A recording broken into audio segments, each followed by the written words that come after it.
Supplements. Could taking vitamins, minerals, or other supplements help protect you from COVID-19? Contrary to what you might read on the internet, this is a question that can't be answered definitively.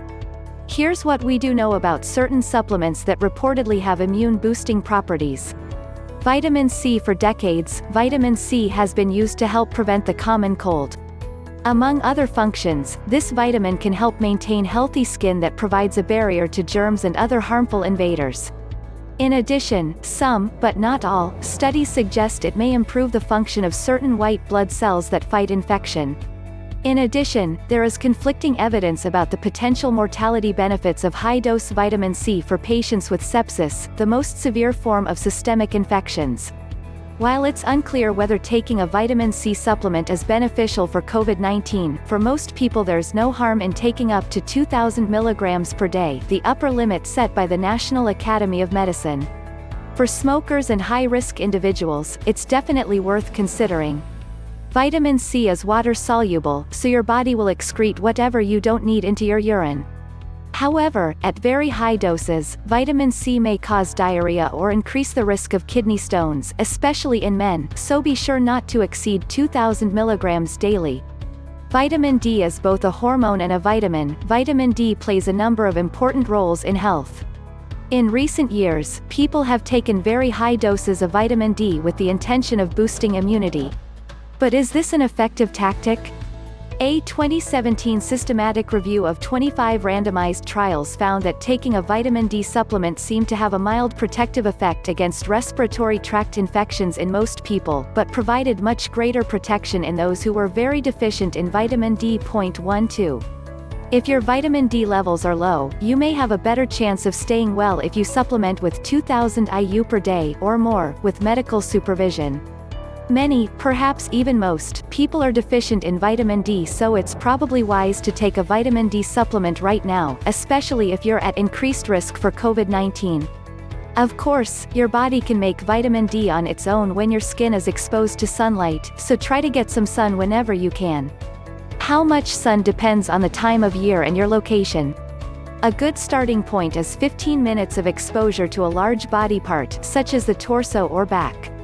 Just remember to avoid sunburns, as excess sun exposure carries its own risks.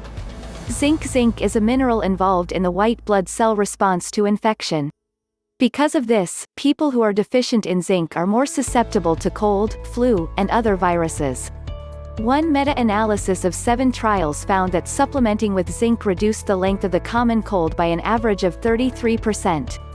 Whether it could have a similar effect on COVID-19 isn't yet known. Taking supplementary zinc may be a good strategy for older people and others at increased risk. If you decide to take zinc, make sure to stay below the upper limit of 40 milligrams per day, and avoid administering nasally, due to the risk of olfactory complications. 16.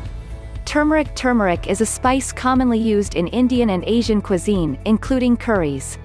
It contains a bright yellow compound known as curcumin, which emerging research suggests might enhance immune function. 17. However, there isn't any convincing evidence showing that it helps fight viral infections yet. On the other hand, adding turmeric to your food adds flavor, and taking a curcumin supplement is unlikely to cause any harm in otherwise healthy people. If you have any medical conditions, especially if you take blood thinners, check with your doctor before supplementing with curcumin. Echinacea. Echinacea is an herb that can reportedly help prevent the common cold. But is this reputation well-deserved? A recent systematic review of randomized trials found that echinacea may possibly have a mild protective effect against upper respiratory infections but doesn't appear to reduce the length or severity of illness. 18. While it's impossible to say whether it might offer any protection against COVID-19, it appears to be safe to take on a short-term basis. If you're at high risk, you may consider taking it for the next several weeks. Garlic. Garlic, a popular and pungent herb with a characteristic aroma, is widely believed to have antibacterial and antiviral effects, including helping to fight the common cold. A 2014 randomized controlled trial did find that people who took a garlic supplement had fewer colds and recovered more quickly from colds than people who didn't take garlic. Although this is encouraging, this is just one study. Other high-quality trials are needed to confirm whether garlic is truly beneficial for the common cold or other upper respiratory infections. For now, enjoy garlic for its zesty flavor and unmistakable aroma rather than counting on it to boost your immunity during the coronavirus pandemic.